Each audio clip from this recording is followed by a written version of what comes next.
Hello, my name is Chris Smith, and I'm a technical instructor here at Escolta. Thanks for checking out our website and specifically checking out this course description regarding SIP-T Part 2. SIP-T Part 2 is a course designed primarily discussing the issues pertaining to a unified communications manager with regard to the issues of a multi-site environment. Some of the topics that we'll discuss in the course are things like SRST. How do I deal with SRST? How do I configure it? Why do I need it?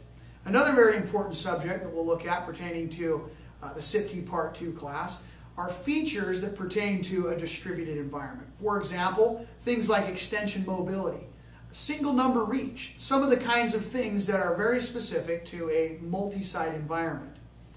SIP-T Part 2 is a good class that delivers those concepts. Hope to see you in class in the upcoming future.